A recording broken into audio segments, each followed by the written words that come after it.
අයිබෝන් සියලු දෙනාටම වාසනාවන්ත දවසක් වේවා කියලා ශනිදා අයිබෝන් ආරම්භයේදී ප්‍රාර්ථනා කරනවා. රට පුරා කාලගුණය වෙනස් වෙලා බොහෝ ප්‍රදේශවලට තද වැසි ගම් වතුර තත්ත්වයන්ද යම් ප්‍රදේශවල වාර්තා වෙනවා. ඒ අතරතුර ගෝලීය කොරෝනා වසංගත තත්ත්වය නිසා ලෝකෙම සසල වෙලා කම්පනයට ලක් වෙලා තියෙන්නේ. ඉතින් කරදරනේ. කරදර කවදද නැත්තේ?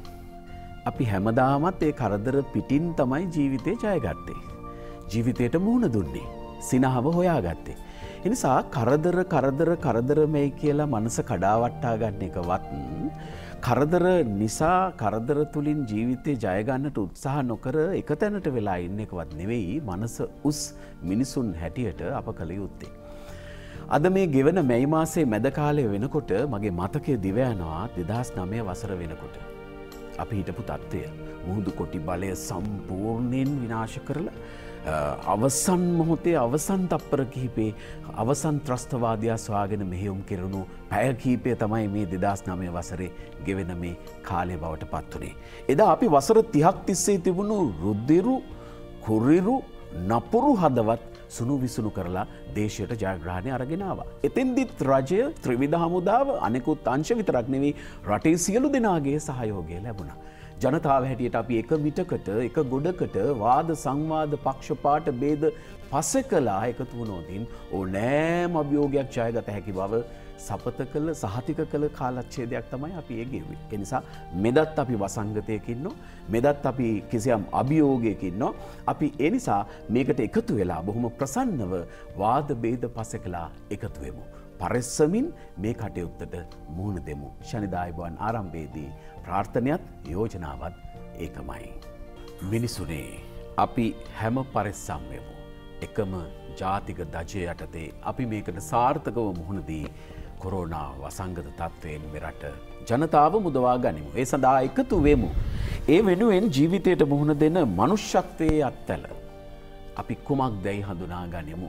සෞඛ්‍යාංශ සුවවිරුවන් එවැගේම රණවිරුවන් රජය විවිධ වගකීම් දරන ආයතන සහ සංවිධාන මේකට එරෙහිව මේ අභියෝගයට සාර්ථකව මුහුණ දීම සඳහා විවිධ කටයුතු කරද්දී අපි ඊට sannivedana දායකත්වය ලබා දෙමින් ජාතික රූපවාහිනිය හැටියට අපි රට එකතු කිරීමේ කාර්යභාරය අපට එක තැනකට ගැනීමේ කාර්යභාරය අපට පැවරෙලා තියෙනවා. ඉතින් ජීවිතයට මුහුණ දෙන මනුෂ්‍යත්වයේ අත්වැල හරහා දින 10ට ඇඳන් දසදහසක් ආදී වැඩසටහන් ගණනාවක් රට පුරා දිවා රෑ නොබලා මේ වෙනකොට ක්‍රියාත්මක වෙනවා. ඊට තරුණයින් ඊට විවිධ ස්විච්ඡ සංවිධාන ඊට පෞද්ගලික ආයතන මේ වෙනකොට බොහෝ දායකත්වයන් ලබා දෙමින් සිටිනවා. මේ සංකල්පය සහ මේ හරහා අපි හඳුනාගත යුතු මිනිසුන්ගේ ශක්තිය පිළිබඳව කතා බහ කරන්නට අපි අද මේ හෝරාවකුත් අඩ හෝරාවක කාලය වෙන් කර ගන්නට කල්පනා කළා.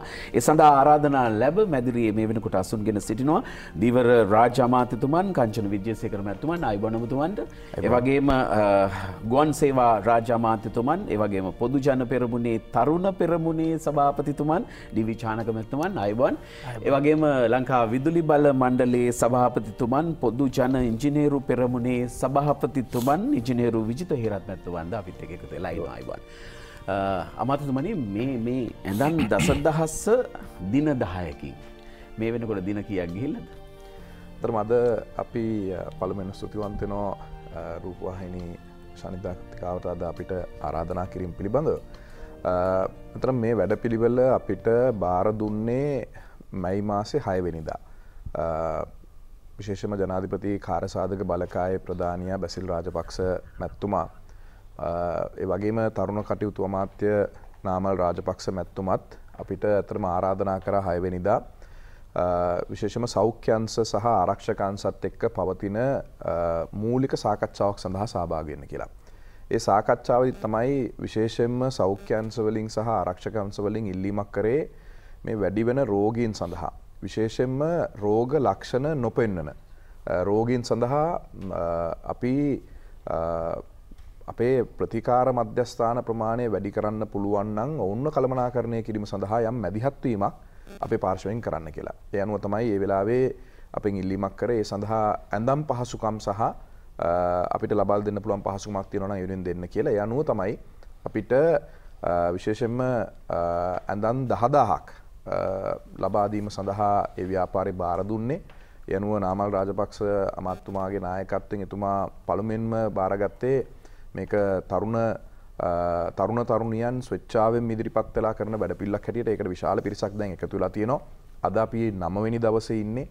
හෙට දවසේ තමයි අපිට ලබා දීලා තියෙන 10 වෙනි දවස අපි බලාපොරොත්තු වෙනවා. හෙට සවස් කාලේ වෙනකොට 16 වෙනිදා වෙන විට මේ ඇඳන් 10000 කියන එකෙන් එහාටත් ගිහිල්ලා. අතරම දැන් වෙනකොට ඇඳන් 10000ක් නෙමෙයි අපි ගණන් බලලා තියෙන විදිහට ඊයේ රාත්‍රී වන විට ඇඳන් 16000ක පමණ ප්‍රමාණයක් අපිට මේ වෙන විට විවිධ ආයතන, විවිධ වෘත්තීය සමිති, විවිධ පරිත්‍යාගශීලීන්, තරුණ ප්‍රජාව මේ ස්වච්ඡාවෙන් ඉදිරිපත් වෙලා ඒ වෙනුවෙන් කටයුතු කරලා තියෙනවා. ඒ නිසා අපි බලාපොරොත්තු වෙනවා හෙට සවස් කාලේ වෙනකොට ඒ සියලුම ඇඳන් වල කටයුතු අවසන් කරන්න.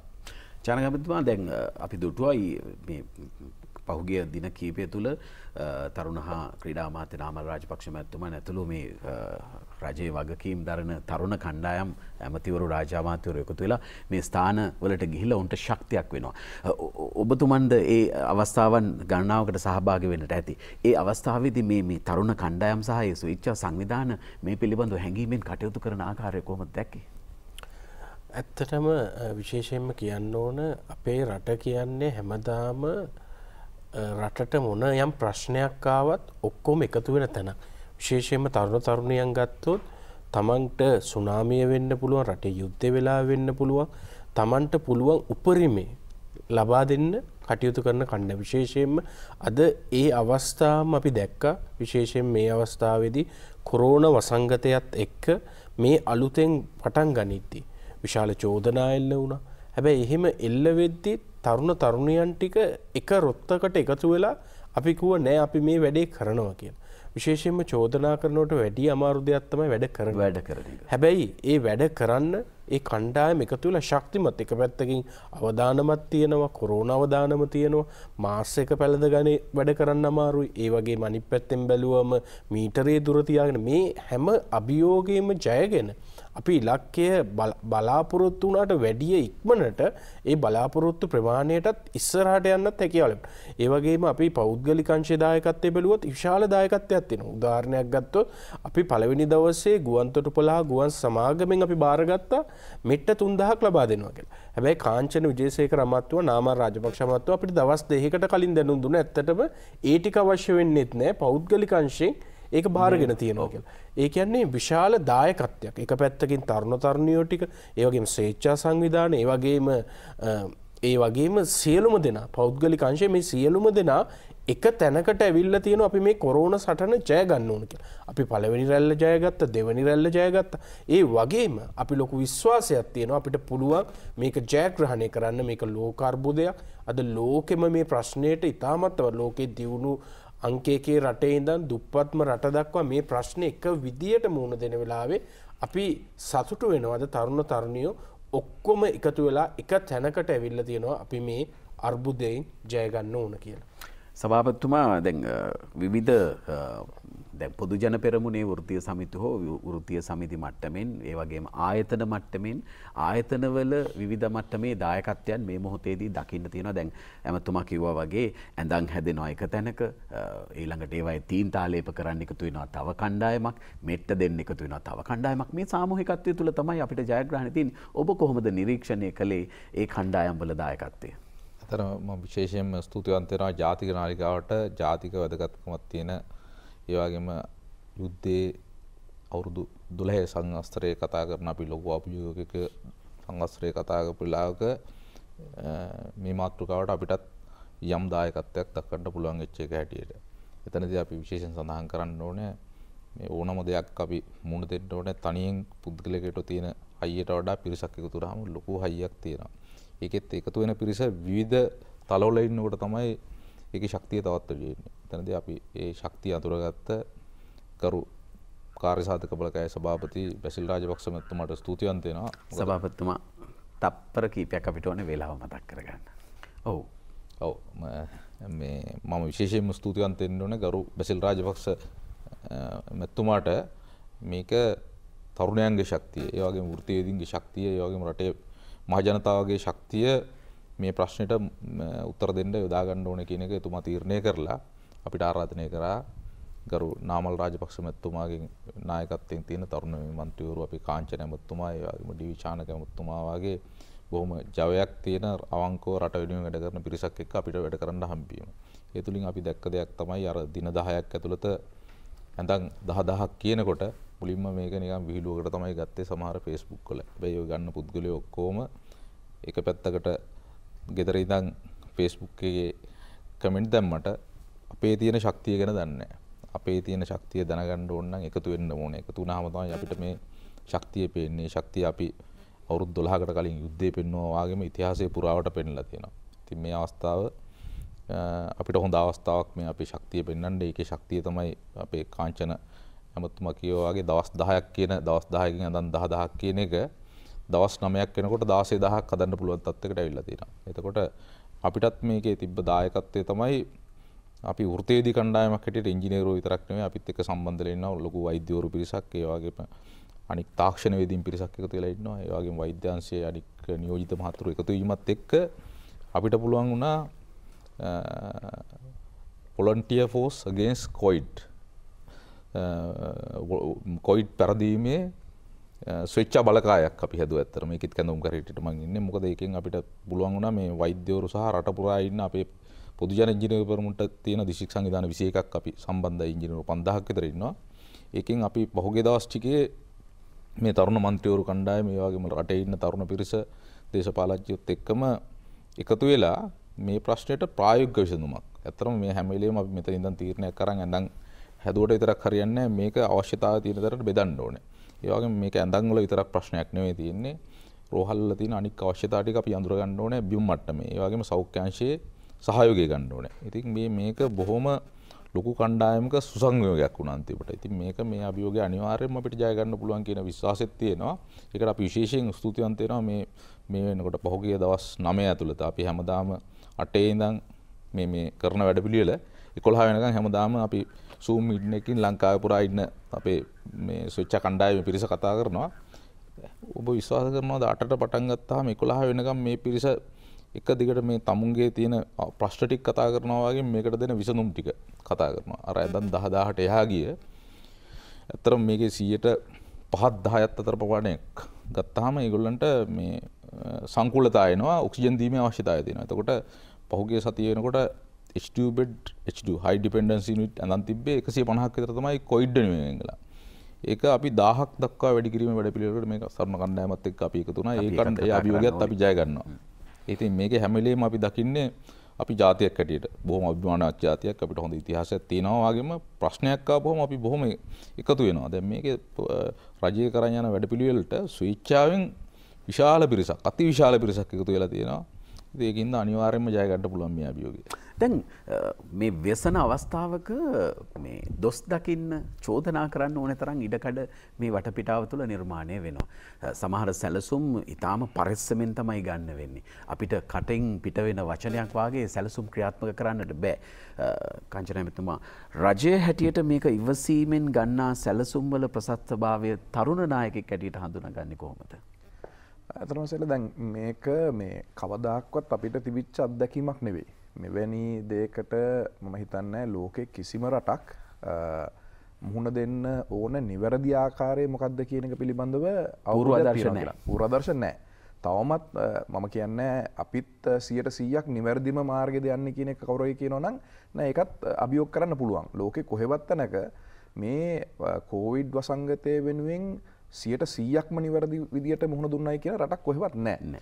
නමුත් අපි සතුටු වෙන්න ඕන අපේ රාජ්‍ය නායකයාගේ ඉඳලා විශේෂයෙන්ම සෞඛ්‍ය අංශ ඒ වගේම ආරක්ෂක අංශ මේ රාජ්‍ය යාන්ත්‍රණය. මම කියන්නේ රාජ්‍ය යාන්ත්‍රණය කියලා ගත්තම බිම් මට්ටමේ ඉන්න ක්ෂේත්‍ර නිලධාරියා දක්වාම මේ ඉන්න කණ්ඩායම් මම හිතනවා අනෙකුත් ලෝකයේ බලවත්ම රටවල් එක්ක අපි සංසන්දනය කරනකට විශේෂයෙන්ම ආර්ථිකයෙන් ඉතාමත්ම ශක්තිමත් ලෝක බලවතුන් හැටියට කියපු රටවල් මේ සියලු දෙත් එක්ක බලනකොට අපි ඉතාමත්ම හොඳ තැනකට මේක කළමනාකරණය කරලා තියෙනවා. විශේෂයෙන්ම මේකේ එක පැත්තකින් අපිට චෝදනා එල්ල වෙනවා. ඒ චෝදනා සාමාන්‍ය දෙයක්. දැන් අපි අපේ විජිතේරත් සභාපතිතුමා කිව්වා වගේ සමහරට අපිට හිතන යුද්ධ කාලේ සමාජ මාධ්‍ය කියන දේ තිබුණා නම් සමහරට තවමත් අපි යුද්ධයත් එක්ක ජීවත් වෙයිද කියන සැකෙත් තියෙනවා. සමහරට තාමත් දැන් යුද්ධ කාලේ අපි ලොක්ඩවුන් කියන එකේ හිටියේ. බොදෙනෙක් එක දන්නේ නැහැ. කොළඹ මොන වගේ තැනකද තිබුණේ කියලා. ඒ අත්දැකීම් අපිට තියෙනවා. නිසා දැන් මම දැක්කා පහුගිය කාල පුරාම ලොක්ඩවුන් කියන සංකල්පය ගැන කතා කරා බොහෝ දිනෙක. හැබැයි ලොක්ඩවුන් වෙනකොට ඒකේන ප්‍රතිඵල පිළිබඳව කතා කරන්නත් කවුරුත් ඉතුරුනේ නැහැ. දැන් ඊයේ දවසේ ඔබ දකින්න ඇති ඔබේ නාලිකාවම පෙන්වුවා විශේෂයෙන් මේ ජන ජීවිතයට සිදුවෙන හානිය. නිසා අපි මේක කළමනාකරණය කරන එක තා පහසු දෙයක් නෙවෙයි. නමුත් අපේ සෞඛ්‍ය අංශ ආරක්ෂක අංශ එක පැත්තකින් මාස 14කට වැඩි කාලයක් එක දිගට මේ වෙනුවෙන් විශාල දැවැන්ත කැපකිරීමක් කරලා තියෙනවා. ඒ වගේම දැන් මේ ඇඳන් 10 ව්‍යාපෘතිය පටන් ගන්නකටත් අපිට බොහෝ වෙලා චෝදනා එල්ලුවේ ඇඳක් හැදුවම ඇතිද කියන එක. මේ කොරෝනා වලට ඒකට විසඳුමක්ද කියලා. නෑ අතරම කොරෝනා වලට විසඳුමක් නෙමෙයි ඇඳන් හැදීමේ ව්‍යාපෘතිය. ඒ වෙලාවේ අපිට තිබුණු වගකීම තමයි විශේෂයෙන්ම ආණ්ඩු පාර්ශ්ව නියෝජනය කරන මහජන නියෝජිතයෝ මේ රටේ පුරවැසියෝ හැටියට. දැන් අපිට පුද්ගලයෝ කතා කරලා කියනකට අපිට රෝහලක ඇඳක් හොයලා දෙන්න අපේ රෝගීන් ප්‍රමාණය වැඩි වෙලා ඉන්නවා වෛද්‍යවරු කියනකට මේ නිවෙස් වල ඉන්නවා විශාල පිරිසක් කියනකට අපිට අපේ පැත්තෙන් කරන්න පුළුවන් දේ තමයි සෞඛ්‍ය අංශ ඒ ප්‍රතිකාර කරන අතර ඒ පහසුකම් වැඩි කිරීම සඳහා අපේ දායකත්වය දෙන එක. ඒක තමයි මේ ඇඳන් 10 ව්‍යාපෘතිය ඇතුළෙන් අපි මේ COVID-19 සටන සඳහා අපි ගෙනාවේ. දැන් ඒකෙදි ඇඳන් 10,000ක් විතරක්ම නෙවෙයි ඇසෙල.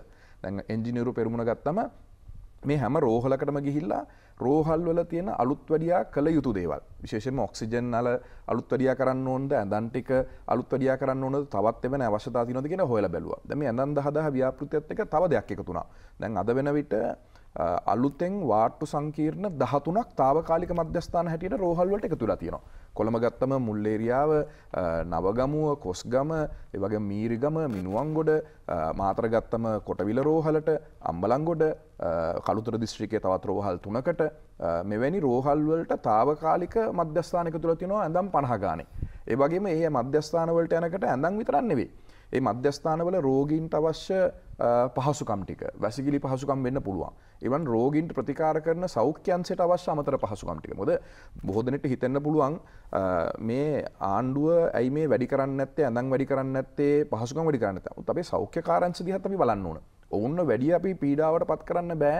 ඔවුන්ට පීඩනය තව තවත් දැම්මොත් එහෙම අපිට මේක කරන්න බැරි තත්ත්වයට යනවා. ඒ නිසා අපි දැන් මේක තුලින් යම් අදහසකුත් අපි ලබාගෙන තියෙනවා. අපේ විශාල දායකත්වයක් දීලා තියෙනවා. මම හිතනවා මේ අභියෝගයට අපි රටක් හැටියට මුහුණ දෙන්න පුළුවන් කියන එක මේ ව්‍යාපෘතිය ඇතුලේ අපිට තව තවත් තහවුරු වෙලා තියෙනවා. ඒ නිසා අපි ඉල්ලීමක් කරනවා මේකට දායක තවත් ඉන්නවා නම් දායක වෙන්න කැමති. දායක නොවෙච්ච කවුරුද ඉන්නවා නම් මේ පිළිබඳව අපිට යම්කිසි දායකත්වයක් දක්වන්න පුළුවන් එකතු වෙන්න අපිත් කැමති ඒ සියලු දෙනාත් එක්ක පක්ෂ විපක්ෂ ඕනම කෙනෙක් එක්ක මේ අභියෝගයේදී අපි තියෙන ඔවුන්ගේත් යෝජනා තියෙනවා නම් ඒ යෝජනාත් අහුම්කම් දීලා මේක අපිට ජයග්‍රහණය කරන්න පුළුවන් තැනට ගෙනියන්න.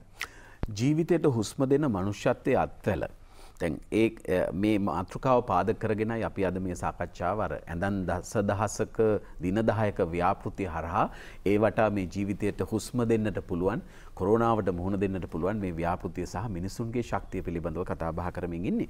චානක මහත්මයා දැන් රජයේ හැටියට මධ්‍යගතව තීන්දුව తీරන අරගද්දී ඔය කියපු ආකාරයට පැය ගණන් සාකච්ඡා පවත්වමින් එදිනෙදා තත්ත්වේ විමර්ශනය කරමින් දැන් මේක දිස්ත්‍රික්ක වලට බෙදලා යද්දී දිස්ත්‍රික්කයේ ක්‍රියාකාරීත්වය කොයි විදිහට සැලසුම් වෙන්නේ? විශේෂයෙන්ම අපි මේ සියලුම අපි ගත්තොත් ප්‍රාදේශීය කොරෝනා මර්ධන කමිටු තියෙනවා. ඒ වගේම දිස්ත්‍රික් මට්ටමින් කොරෝනා මර්ධන කමිටු තියෙනවා. ඒ වගේම පොඩි කොට්ටාසයකට ග්‍රාම සේවා වසම දක්වාම මේක විහිදිලා තියෙනවා. ග්‍රාම සේවා වසමේ ඉඳන් ඉහළ දක්වාම මේ ක්‍රමවේදය ආරම්භ වුණා. අපි දැන් මුලින්ම ආරම්භ වෙනකොට අපි කොරෝනා කියන්නේ මොකක්ද කියලාවත් දැනගෙන හිටියේ නෑ. PCR එකක් කිව්වම මොකද්ද මේ PCR එක කියලා අපි කල්පනා කරා. එක පැත්තකින් නිරෝධායනය වෙනවා කිව්වම මොකද්ද මේ නිරෝධායනය කියලා කල්පනා කරා. අපි ආරම්භ වෙනකොට අපේ ලංකාවේ ඇඳවල් ගැන කතා කරත් ලංකාවේ වසංගත රෝග වෙනුවෙන් ඇඳවල් තිබුණේ ඇඳන් 60යි. ඇඳන් 60යි ලංකාවේ තිබුණේ IDH රෝහලේ විතරක් ඇඳන් 60ක් විතරයි වසංගත රෝග වෙනුවෙන් තිබුණේ. මෙහිම ලබාගත් ආරම්භයකින් තමයි අද ගමේ වසමේ කමිටුව දක්වා මේක විහිදිලා අපේ කරගෙන ගියේ. අද විශේෂයෙන්ම අපි මේ වැඩපිළිවෙල ආරම්භ කරනකොට රටේ ඇඳවල් 10000ක් වසංගත රෝග එහෙම නැත්නම් කොරෝනා රෝගීන් වෙනුවෙන් වෙන් වෙලා තිබුණා. හැබැයි අපිට ඒ මොහොතේ බැසිල් රාජපක්ෂ මැතිතුමා ඒ වගේම නාමල් රාජපක්ෂ මැතිතුමා ඇතුළු එදා කමිටුව රැස් වෙච්ච වෙලාවේ එදා කියපු දෙයක් තමයි තව අපිට 100%යි කැපැසිටි එක තියෙන එක. 100%යි කැපැසිටි එක තියෙනවා. එක පැත්තකින් රණවිරුව ඒ කණ්ඩායම එකතු වෙලා හදනකොට අනිත් පැත්තෙන් නාමල් රාජපක්ෂ මැතිතුමා දා නායකත්වය අරන් කිව්වා අපිත් කණ්ඩායම සියලුම දෙනා එකතු වෙලා අපි තව ඇඳන් 10000ක් මේකට ලබා දෙන්නම් කියලා. ඒ වැඩපිළිවෙල තමයි අපි ආරම්භ වුණේ. එක පැත්තෙන් පටන් ගන්නකොට එදා IDH රෝහලේ ඉඳන් දෙවනි රැල්ල ඉවර වෙනකොට වාට්ටු 44ක් ලංකාව ඇතුළේ ස්ථාපනය වුණා. අනිත් පැත්තෙන් එක PCR එකක් ගැනවත් අපි අහපු නැති අපිට PCR කරන්න ලැබ්ස් විතරක් 25ක් රට පුරා ඇති වුණා. මේ වගේ ක්‍රමවේදයක්. අනිත් පැත්තෙන් රටේ ගොවියා ඒ සියලුම දෙනා ආරක්ෂා කරන වැඩපිළිවෙලක් වෙනම හදාගෙන යනවා. මොකද මේක කොරෝනා කමිටුව හැදුනේ එක පැත්තෙන් කොරෝනා මර්ධනය වගේම ඒ වෙලාවේ ජන ජීවිතය අරන් යන වැඩපිළිවෙලත් අපි කරගෙන යනවා. මොකද අපි දන්නවා අපි ආණ්ඩුව ලබාගත් වෙච්ච වෙලාවේ ඉතාම සුන්දර ආර්ථිකයක් නෙමෙයි තිබුණේ. ඒ ආර්ථිකය දකුණු ආසියාවේ දුර්වලම ආර්ථිකයත් එක්ක තමයි අපි මේ සටනට බැස්සේ. හැබැයි එහෙම ඇවිල්ලා අද මේ තත්ත්වයට ගේන්න විශාල කැපකිරීම හැම අයගේම විශාලයෙන් රටක් වශයෙන් අපි සියලුම දෙනා කරපු කැපවීම් වල ප්‍රතිඵලයක් තමයි අද අපි මේ දකින්නේ. එක පැත්තකින් ගත්තොත් විශේෂයෙන්ම ජනාධිපතිතුමා වෙන්න පුළුවන්, ආණ්ඩුව වෙන්න පුළුවන්, ඒ වගේම සෞඛ්‍යාංශ, ආරක්ෂකාංශ, මේ සියලුම රාජ්‍ය නිලධාරීන්, ඒ වගේම රටේ ජනතාව, තරුණයන් මේ පුදුම කැපකිරීමක් කරා. අද විශේෂයෙන්ම අද යම්කිසි කණ්ඩායමක් අපි ගන්නවා සමාජ මාධ්‍ය හරහා විවේචන අපේ කාංචන ඇමතුමාගේ විවේචන එල්ල කරනවා. හැබැයි එක කණ්ඩායමක් විවේචන එල්ල කරනවා වගේම අනික් තව කණ්ඩායමක් ඉන්නවා මේක සාධනීයව බලන. ඒ වගේම තමන්ගේ උදව්වක් කරන විශේෂයෙන් මම දන්නවා ඇඳන් හදන වෙලාවේ අපි සමාජ මාධ්‍යට සමහරවල් ඡායාරූප එකතු කරා. මේ එකතු කරේ තව තරුණ තරුණියෝ මේකට එකතු කරගන්න. හැබැයි මේකේ කණ්ඩායමක් විවේචනය කරන ගමන් සමහර කමෙන්ට්ස් එනවා මමත් කැමතියි මේකට එකතු වෙන්න. මටත් වැල්ඩින් කරන්න හැකියාව තියෙනවා. මට පුළුවන් මගේ ගෙදර තියෙන ඇඳ හරි ගෙනෙත් දෙන්න. ඒ වගේ උනන්දුවෙන් Tamanට වැඩ කරන්න කැමැත්තෙන් එහෙම කණ්ඩායමක් හිටියා. අද විශේෂයෙන් එක පැත්තකින් තරුණ පෙරමුණ මේක හදනකොට අනිත් පැත්තෙන් ඉංජිනේරු පෙරමුණ.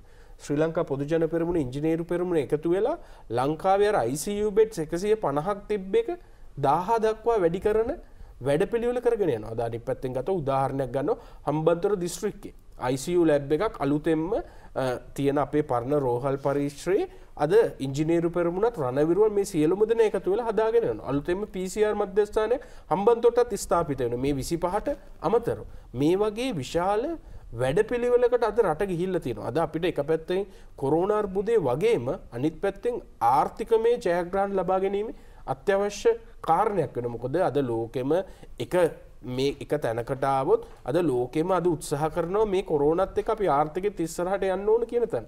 මොකද අපිට අපි ගත්තොත් ලංකාව වගේ රටක් ගත්තොත් සංචාරක ව්‍යාපාරය ගත්තොත් රටට ලැබෙන විදේශ විනිමයෙන් 3න් එකක් විදේශ විනිමයෙන් 3 වෙනියට වැඩිම මුදල් ගෙනාව ප්‍රමාණය ඒව සම්පූර්ණයෙන් නැති වෙලා තියෙන මොහොතක්.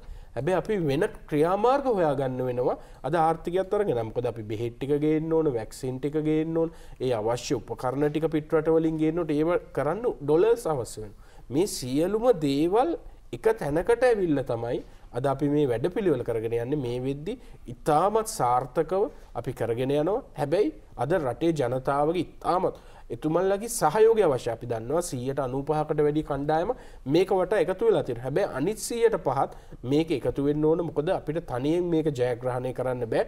තමන් ආරක්ෂා වුණොත් තමයි තමන්ගේ පවුල ආරක්ෂා වෙන්නේ. පවුල ආරක්ෂා වුණොත් තමයි තමන්ගේ ගම ආරක්ෂා වෙන්නේ. ගම ආරක්ෂා වුණොත් තමයි රට ආරක්ෂා වෙන්නේ. මේක විශාල වගකීමක් අපි සියලුම දෙනාගේ තියෙනවා. ඒ වගකීමත් එක්ක අපි විශ්වාස කරනවා මේ 3 වෙනි රැල්ලත් ජයග්‍රහණය කරන්න අපිට ශක්තිය හැකියාව තියෙනවා කියලා. දැන් සුනාමිය එදා ආපු වෙලාවේදී සුනාමියට මුහුණ දීලා රෝගාතුර වෙච්ච නැත්නම් විවිධ තුවාලවීම් සිදු වෙච්ච අයට බෙහෙත් ටික ආදිය දෙනකොට ඒවා ශීතකරණ වගේ දේවල් අවශ්‍ය වෙනකොට මේ ජාතික රූපවාහිනී පරිශ්‍රයට එහෙම මිනිසුන් ශීතකරණ අධිශීතකරණ ඇමතුමා ගෙනලා දීලා ගියේ නමක් ගමක්වත් සටහන් කරලා නෙමෙයි.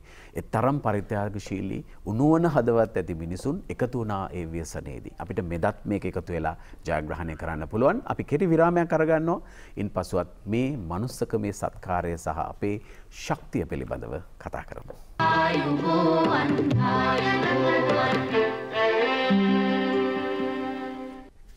ජීවිතයට හුස්ම දෙන මනුෂ්‍යත්වයේ අත්වැල.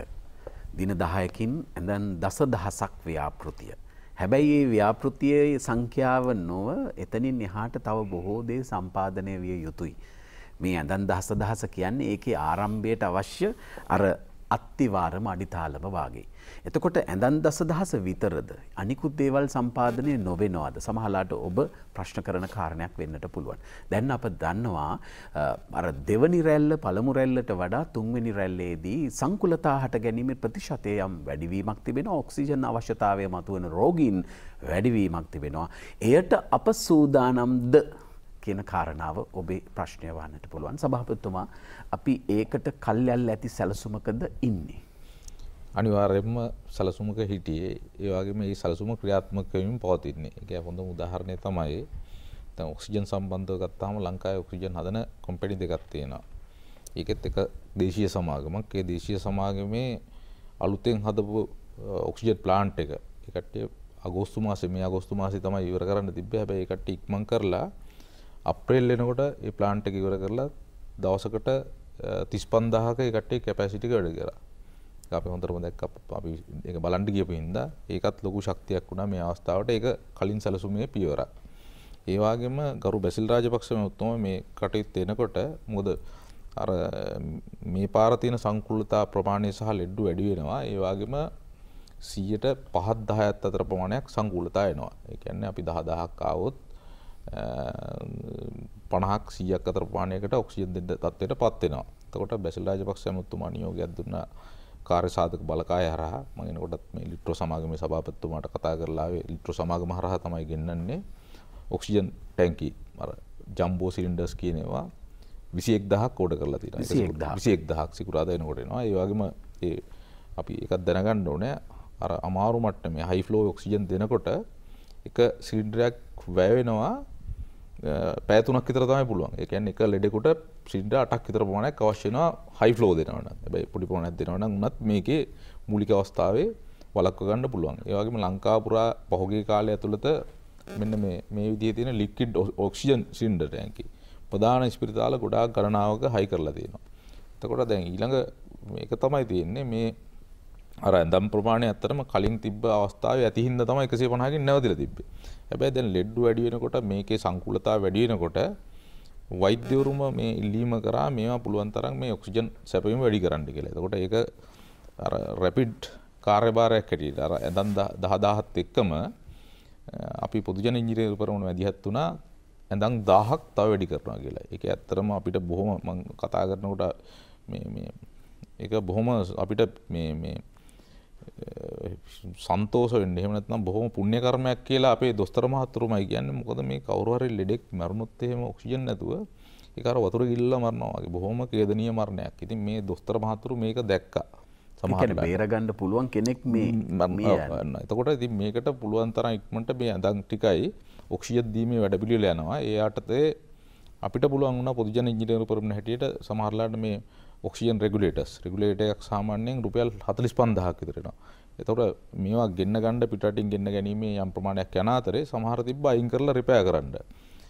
ඊයේ දවසේ අපිට IDH රෝහලෙන් ගත්ත එහෙම රෙගුලේටර්ස් 30ක් රිපෙයාර් කරලා දුන්නා. ඉතින් ලංකාව පුරා ඒ වගේ කාර්යභාරය කරනවා. ඊළඟට මේ මැනිෆෝල්ඩ් එක හදලා ඉවරලා පයිප් ටික ගහන එක. ගහලා ඔක්සිජන් ලයින් එක දාලා දෙන එක. ඒවට අපි සම්බන්ධ වුණා. ඒකේ ඇත්තටම අපිට තිබ්බ ශක්තිය තමයි පොදුජන ඉංජිනේරුවරුනේ අපේ දිස්ත්‍රික් ජාලය හරහා මේ වෙනකොට ප්‍රධාන රෝහල් 76ක් අපි බලලා ඉවරලා ඒ 76 රික්වයර්මන්ට් එක අරන් තියෙනවා. ඉතින් 900 ගානකට කිට්ටු ප්‍රමාණයක් මේ වෛද්‍යවරු ඉල්ලලා තියෙනවා අලුතෙන් මේ අදන් ඕන කියලා. ඒක අපි ඇත්තටම දැන් මේ සතිය දැන් හදන්න පටන් අරන් තියෙනවා. අපි ඒක විදුලි බල මණ්ඩලයේ මැදිහත් වෙලා අපි 500ක් හදනවා. ඊට පස්සේ මහා මාර්ග අමාත්‍යාංශය සහ HDNCC ආයතන හදලා තව ඇඳන් 500ක් හදනවා මේ HTU ඇඳන් කියන එක. එතකොට ඒකත් අපිට සිකුරාදා වෙනකොට ඔක්සිජන් ටික එනවා කොටසක් මේ ටැංකි 21000 එනවා. එනකොට මේ වෙනකොටත් තියෙනවා අපිට 75000ක විතර සැප විබත් දෙන දවසට ප්‍රොඩක්ෂන් එකක්. ඉතින් මේ ටික ක්‍රමානුකූලව අපිට සම්බන්ධීකරණය මේක ඇත්තටම අපි කන්ටිජන්සි ප්ලෑන් එක දැන් තියෙන ටික අපිට මැනේජ් කරගන්න පුළුවන් වුණාට තව වැඩි වුණත් අපිට හදාගන්න පුළුවන් තත්යකට තමයි මේ කටයුත්ත කරන්නේ. ඉතින් අපිට දැඩි විශ්වාසයක් තියෙනවා මේ ඔක්සිජන් නැතුව කාටවත් හානියක් වෙන්නේ නැහැ. මොකද මුල්ම මේ රැල්ල එනකොට ඔබ දන්නවද වෙළඳ පොලේ ඔක්සිජන් සිලින්ඩර් අඩු වෙන තත්ත්වයක් ආවා. මොකද සමහර මේ විශ්වාසයක් නැති ඉඳ සමහර පුද්ගලයෝ මේ ටැංකි ගෙදර ගෙනින්න තියාගන්න අර මේ තියෙන අය ගෙන්න ගන්න තත්ත්වයකට සමහරලාට ඔක ඉන්දියාවේ ගොඩක් වුණා අපෙත් වුණා. හැබැයි අපේ මේ සෞඛ්‍ය අංශය ගැන තියෙන විශ්වාසය මොකද අපේ හොඳ සෞඛ්‍ය අංශයක් තියෙනවා. හොඳ පුහුණු වෙච්ච වෛද්‍යවරු ඉන්නවා. ඉතින් මේ වෛද්‍යවරුත් මේ තමුන්ගේ ධාරිතාව වැඩි කරලා මේකට බොහොම ලොකු ශක්තියක් දෙනවා. ඒ වගේම විශේෂයෙන් සඳහන් කරන්න ඕන එක වෛද්‍යවරයෙක්ගේ නමක් අපි තෙල්දිණිය රෝහලේ විශේෂඥ වෛද්‍ය කෝසල සෝමරත්න. ඇත්තටම එතුමා තමයි අපිට මේ මොකද අපි දන්නේ නැති සබ්ජෙක්ට් එකක් නේ. එතුමා අපිට කතා කරලා කිව්වා මෙන්න මේ වාගේ ප්‍රශ්න මේ වාගේ ගැටලුවක් එනවා ඉස්සරහට මේකට ඉංජිනේරු පෙරමුණ හැටියට මැදිහත් වෙන්න. එතුමා තමයි කිව්වේ අර මේ කවුරු හරි ලෙඩෙක් මැරුණොත් මේක වතුරේ ගිල්ල වෙනවා වගේ බොහොම කේදජනක මරණයක්. ඒ වගේම එක කෙනෙක් බේර ගන්න පුළුවන් වුණොත් ඒක අර හත්පුතු පරම්පරාවකට වෙන පිනක්. ඒක හැම වෙලෙම කියනවා එතුමා. ඒ වගේම දැන් මේ අර අපිත් එක්ක සම්බන්ධ වෙලා ඉන්න වෛද්‍යවරු බොහොම අගය කරනවා මේ කරන ඇඳන් 10 ව්‍යාපෘතිය. ඒ වගේම මේ ඇඳන් 10 ව්‍යාපෘතිය ඒක බොහොම අපි දැන් මේ පහුගිය දවස්වල අපේ සහෝදරයෝ ඉංජිනේරු මහත්තුරු ඒ වගේම අනිකුත් තාක්ෂණවේදීන් අනික් වෘත්තිකවේදී කණ්ඩායම් ස්වේච්ඡාවෙන් මේ කොරෝනා දිනේ ස්පිරිතාල වලට ගිහිල්ලා මේ කටයුත්ත කරන්නේ පිනක් හැටියට. ඒක අපි ජාතියක් හැටියටත් අපි මේ අපේ ශක්තිය අපි දකිනවා මේ ඕනම අභියෝගයක් මේ අභියෝගේ මුණ ගන්න පුළුවන් කියන්නේ යුද්ධය ජය ගත්තා නම් අපි අනිවාර්යෙන් මේ විදිහටම සංවර්ධන ඉලක්කත් අපිට ජය ගන්න පුළුවන් කියන විශ්වාසයක් අපිට ඇවිල්ලා තියෙනවා. හොඳයි. කංචනා මහත්මයා දැන් මේ ඇඳන් දසදහසේ කතාව වටා ක්‍රමයෙන් ඒකට එකතු වෙන්න තව බොහෝ දැන් මේක නිකන් මේ ස්ට්‍රක්චර් එක හදලා තියලා බෑනේ. දැන් මේකත් එක්කලා සම්පාදනය විය යුතු බොහෝ දේවල් තියෙනවා. දැන් තරුණ පෙරමුණ හැටියට තරුණ අමාත්‍යවරු මන්ත්‍රීවරු හැටියට දැන් මේ ඉතිරි කොටස සම්පූර්ණ කරන්න මොකද්ද දෙන දායකත්වය මොකද්ද තියෙන සැලසුම? ඇත්තටම දැන් අපි ගත්තොත් එහෙම මේ ව්‍යාපෘති ආරම්භයේදී මම අර මුලින් කිව්වා වගේ මේක ආරම්භ වුණේ සෞඛ්‍ය අංශය සහ ආරක්ෂක අංශයෙන් ඉල්ලීම කරේ අපි මේ ධාරිතාව වැඩි කිරීම සඳහා අපිට අවශ්‍යතාවයක් තියෙනවා මේ ඇඳම් ප්‍රමාණික කියන එක. නමුත් දැන් මේ ඇඳෙන් එහාට ගිහිල්ලා දැන් ඇඳෙන් පටන් ගත්ත වැඩේ ඊට පස්සේ ඇඳට අවශ්‍ය අනිත් පහසුකම් ටික මෙට්ටය, කොට්ටය, මදුරු දැල ඒ වගේම ඇඳන් අපි ස්ථානගත කරන්න වෙලා තප්පර කීපයක් ඕනේ වෙලාව මතක් කරගන්න. ඔව්. දැන් අත්‍තර මේ ඇඳන් ස්ථානගත කරන්න අවශ්‍ය වුණ ස්ථානවලට අවශ්‍ය වුණ පහසුකම් ටික. දැන් සමහර රෝහල් වල නම් අසල දැන් රෝහල් වලම භූමිය ඇතුලේ ඉඩ පහසුකම් තිබුණු තැන් වලට අපි ශනිකවම ඇඳන් ටික ලබා දීලා ඒ කටයුතු වර්ධනය කරා. සමහරවල මම කලින් කිව්ව රෝහල් 13 වගේම తాවකාලිකව ඉදිකරන ලද අතිරේක මධ්‍යස්ථාන හැටියට අපි මධ්‍යස්ථාන 13ක් ඉදි කරා. ඊට අමතරව විශේෂයෙන්ම අපේ දිස්ත්‍රික් සංවර්ධන කමිටුවල සභාපතිවරුන්ට විශේෂ වගකීමක් පැවරුවා කාර්යසාධක බලකායේ ප්‍රධානියත් නාමල් රාජපක්ෂ ඇමතුමත් බැසිල් රාජපක්ෂ ඇමතුමත් ඇතුළු දෙදෙනා මේ දිස්ත්‍රික්කවල වසා දමා තිබෙන ගොඩනැගිලි එහෙමත් නැත්නම් භාවිතයට ගන්න පුළුවන් ගොඩනැගිලි ගිහිල්ලා අඳුනගෙන සෞඛ්‍ය අංශත් එක්ක එකතු කරන්න කියලා. දැන් ඒකට අපිට ඇත්තටම විශාල ලයිස්තුවක් ආවා සමහර තැන්වල දැන් මාතර උදාහරණයක් ගත්තොත් මාතර එවැනි මධ්‍යස්ථාන 19ක් ගැන තොරතුරු අනාවරණය කරා. මේ පරණ වහලා තියෙන කර්මාන්ත ශාලා එහෙමත් නැත්නම් ඉදිකිරීම් කටයුතු අතරමඟ නැවතිලා තියෙන ගොඩනැගිලි දැන් අපි ගත්තොත් එහෙම කළුබෝයිල රෝහලේ තට්ටු 10ක ගොඩනැගිල්ලේ කටයුතු අවසන් වෙන්න තිබුණේ ලබන අවුරුද්දේ. නමුත් මේ කටයුත්තත් එක්ක ඉන්දික අනුරුද්ධ ඇමතුමා රාජ්‍ය ඉන්ජිනේරු සංස්ථාව හැටියට ගිහිල්ලා ලබන සති දෙක වෙනකඩේ තට්ටු 10ම ගොඩනැගිල්ලේ වැඩ කටයුතු අවසන් කරනවා. එතකොට ජාතික රෝහලේ තවත් එකතු කරන්න පුළුවන් ගොඩනැගිලි. කමුරුගමුව ලැබීම රෝහලේ එක තට්ටුවක් සඳහා තට්ටු 6ක් සඳහා අත්තිවාරම් දාලා එක තට්ටුවක් විතරක් ඉවර ගොඩනැගිලි ඉතුරු තට්ටු 5 නවීකරණය කිරීම කටයුතු. මේ වගේ හුඟක් ඒවා යනවා. දැන් ඒකෙදි ඇත්තටම දැන් එක පැත්තකින් ප්‍රශ්නයක් ආවා මේ ඇඳන් හදලා දැන් මේ කොරෝනා තත්ත්වෙන් එළියට ආවට පස්සේ මොකද්ද කරන්න කියලා.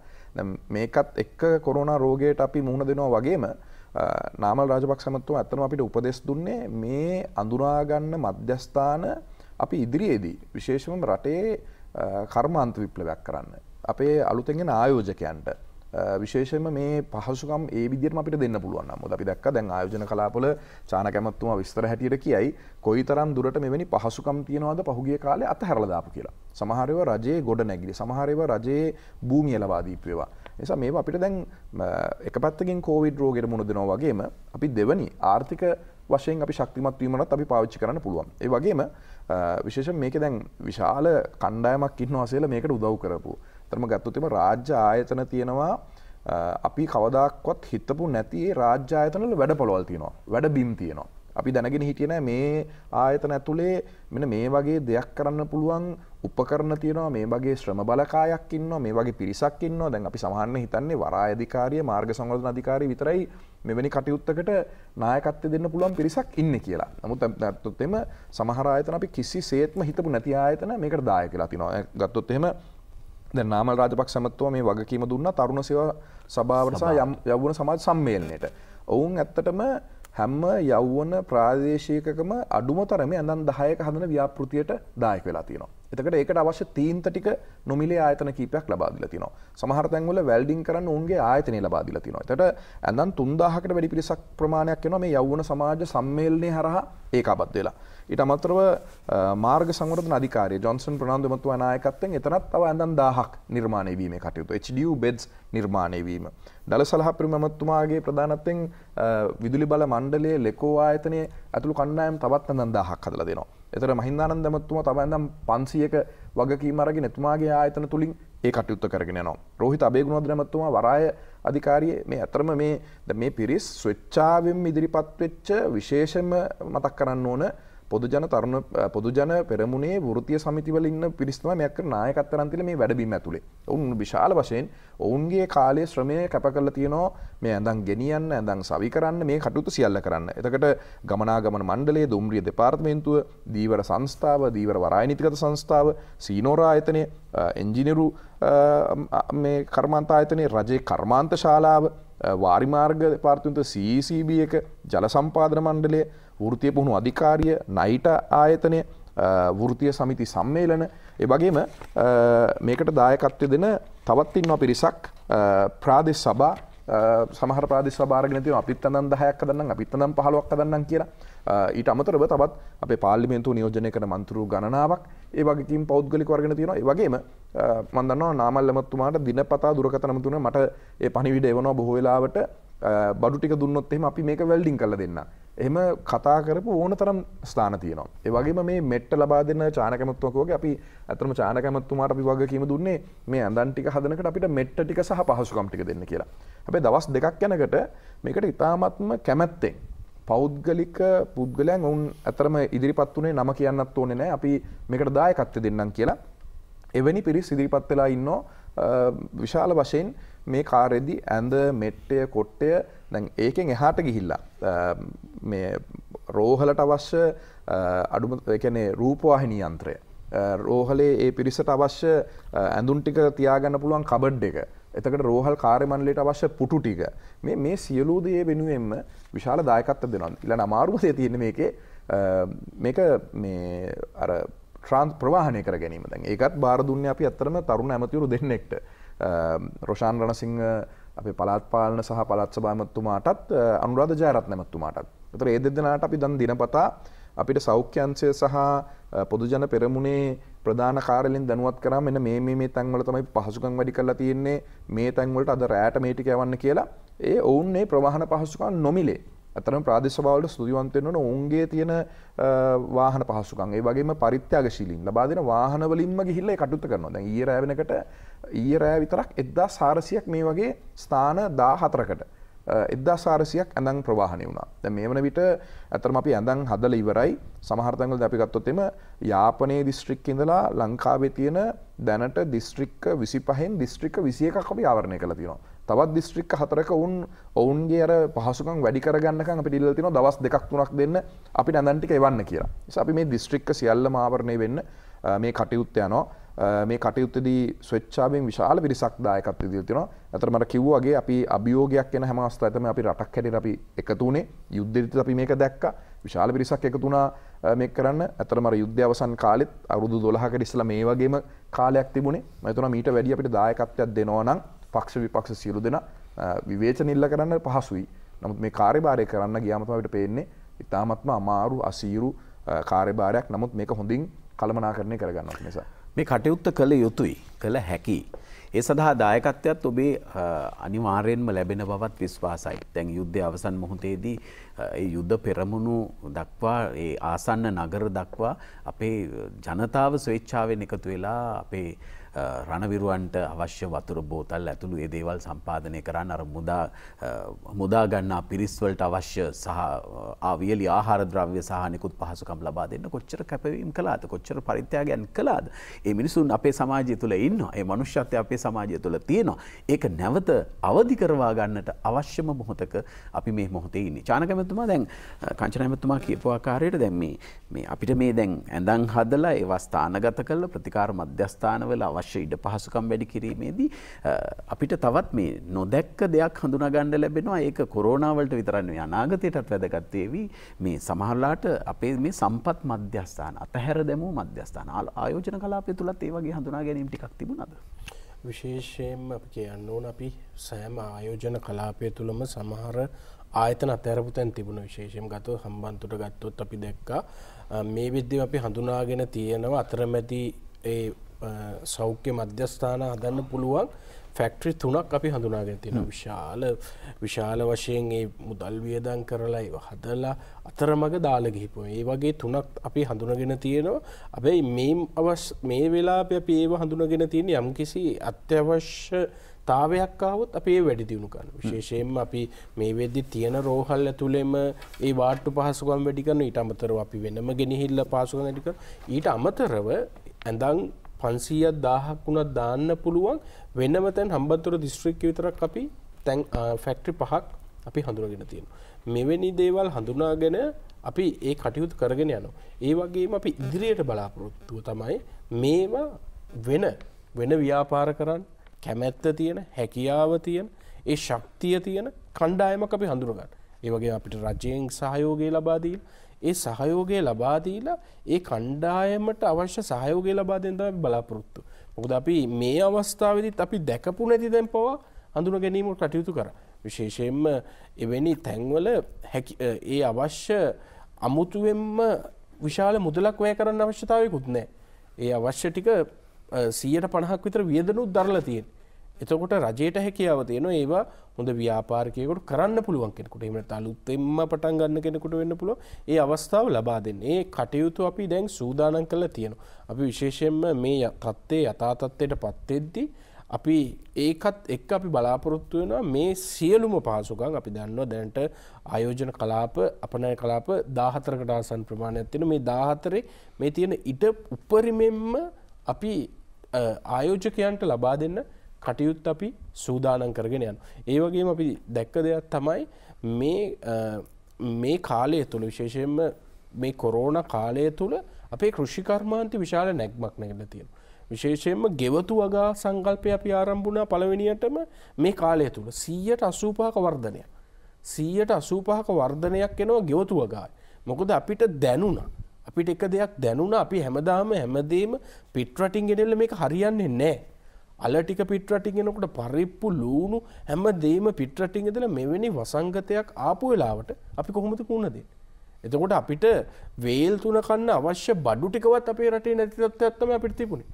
අපි ඒක හඳුනාගත් එදා කොරෝනා ආපු වෙලාව තමයි අපි කල්පනා කරේ ඉන්දියාව වහනකොට ඉන්දියාවේ වරායවල් ටික වැහෙනකොට ඒ වගේම ආනයනය කරන්න පුළුවන් තැන් ටික වැහෙනකොට තමයි අපි හඳුනාගත්තේ මොකද්ද මේ වගේ විවසනයක්වත් අපි කරන්නේ. අපි එවෙලෙම ක්‍රියාත්මක වුණා. එවෙලෙම ක්‍රමවේද 3කට ක්‍රියාත්මක වුණා. එක පැත්තකින් අපි ක්‍රියාත්මක වුණා සෞඛ්‍යාංශ ශක්තිමත් කරලා මේ කොරෝනා වලට මුහුණ දෙන්න. දෙවෙනි පැත්තෙන් ක්‍රියාත්මක වුණා ආහාර සුරක්ෂිතභාවය ඒ වගේම රටේ කෘෂිකර්මාන්තය දියුණු කරන්න. ඒක වැඩපිළිවෙලක් තමයි ගෙවතු වගාව. සමහර භෝග වලින් අපේ රට සම්පූර්ණයෙන්ම රට ඇතුළේ නිෂ්පාදනය කරන්න පුළුවන් තැනට පත් කරගත්තා. අනිත් පැත්තෙන් විශේෂයෙන්ම එදිනෙදා ජීවිතය ගෙනියන එදිනෙදා දවසේ වැටුපෙන් ජීවත් වෙන අය ශක්තිමත් කරන වැඩපිළිවෙල. විශේෂයෙන්ම රුපියල් 5000 වැඩපිළිවෙල වෙන්න පුළුවන්. එහෙම නැත්නම් නිරෝධායන වෙන පවුල් වල රුපියල් 10000ක් ලබා දෙන වැඩපිළිවෙල වෙන්න පුළුවන්. මේ වගේ ක්‍රමවේදයක් හදුවා. මොකද අපි දන්නවා රටේ බහුතරයක් එදිනෙදා රැකියා කරන කණ්ඩායම් ඉන්නවා. අද විශේෂයෙන්ම ඕන කෙනෙකුට ලොක්ඩවුන් කියන්න හරි ලේසි. හැබැයි මේක ලොක්ඩවුන් වුණාම එදිනෙදා ජීවිතේ එදිනෙදා රැකියාවක් කළා එදා හම්බෙන පඩිය ගෙදර ගෙනහිල්ලා තමන්ගේ පවුලට කන්න බොන්න දීලා තමන්ගේ දරුවට උගන්නන මෙහිම කණ්ඩායමකුත් රටේ ඉන්නවා. අපි ඒක හඳුනා ගන්නවා. ඒ කණ්ඩායමට මේක ලේසි නෑ. ඒවත් අපි හඳුනාගෙන තමයි මේක ක්‍රියාත්මක වෙන්නේ. විශේෂයෙන්ම ලෝක බැංකුව හරහා අපේ රට විශේෂයෙන්ම ලෝකේ දියුණු රටක් කරාටත් වැඩිය හොඳට මේ තුන එකට පාලනය කරපු හින්දා තමයි මේ තුනම එක විදියට කරගෙන ගිහපු හින්දා තමයි ලෝකේ ප්‍රශංසාවට ලක් වුනේ. ඒ දෙවනි රැල්ල ආපු වෙලාවෙත් අපි සියල්ලම කරගෙන ගියා. අපි මේ තුන්වෙනි රැල්ල වෙලාවෙත් අපි බලාපොරොත්තු වෙනවා. අපි ලේසි නෑ මේක. මොකද අපි දන්නවා විශේෂයෙන්ම ආයෝජන කලාපයක් ගත්තොත් ඒක ඇතුලේ සමහර ආයෝජන කලාපවල 20000 30000ක් වැඩ කරනවා. 20000 30000ක් එක ළඟ වැඩ කරනවා.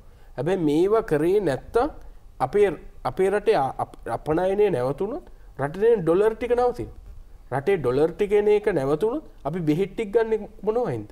අපේ රටට අවශ්‍ය ආනයනය කරන්නේ මොනවයින්ද? අපි අත්‍යවශ්‍ය දේවල් විතරයි මේ වෙලාවේ ආනයනය කරන්නේ. හැබැයි මේක ඉතාම සෞඛ්‍ය ආරක්ෂිතව ඔය අපනයන කලාප ගත්තම විශේෂයෙන්ම සෞඛ්‍යංශ නිරන්තරයෙන්ම විශේෂයෙන් PHI නිලධාරීතුමා නිරන්තරයෙන්ම ඇවිල්ලා මේක ඇතුලේ බලනවා මෙන්න මේ වෙනස්කම් ටික කරන්න. හැබැයි ඔයගොල්ලෝ වැඩ කරන්න ප්‍රශ්නයක් නැහැ. හැබැයි මේ වෙනස්කම් ටික කරන්න.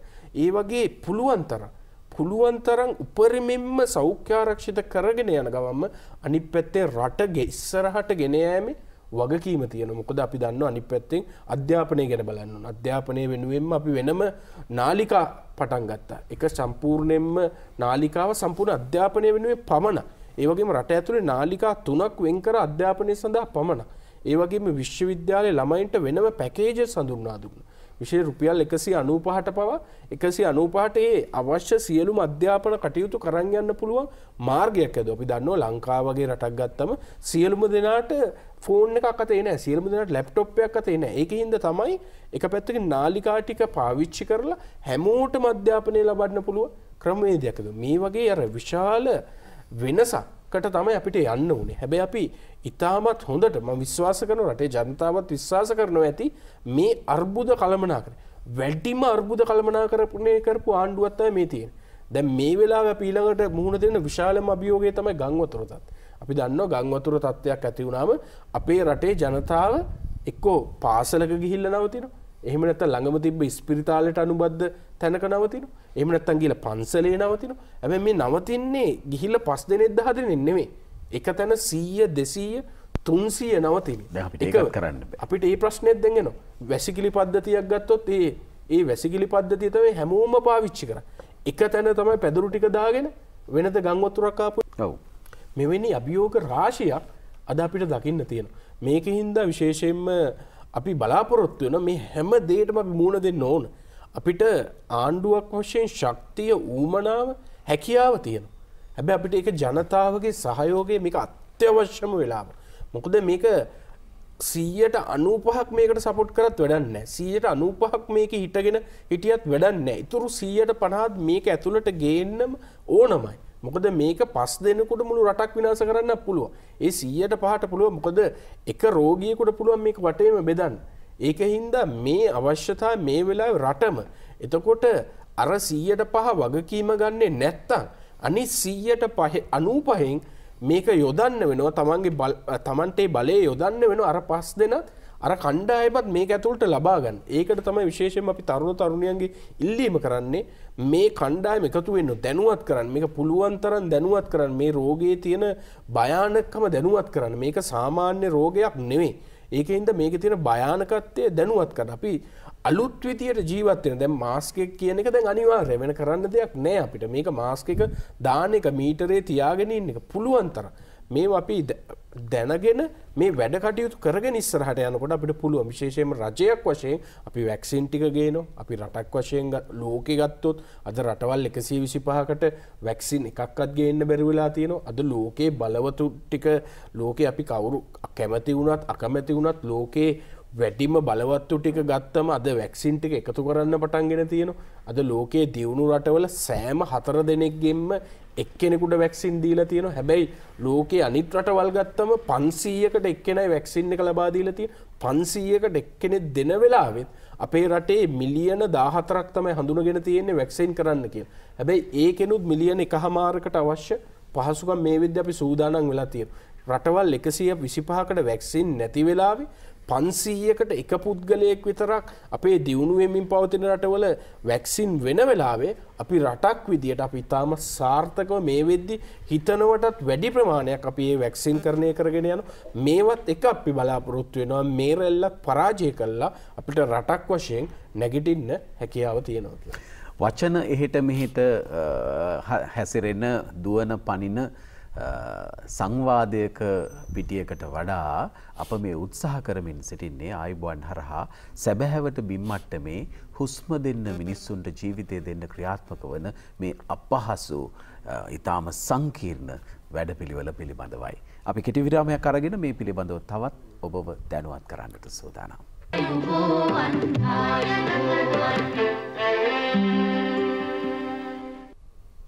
ජීවිතයට හුස්ම දෙන මනුෂ්‍යත්වයේ මෙහෙයුම.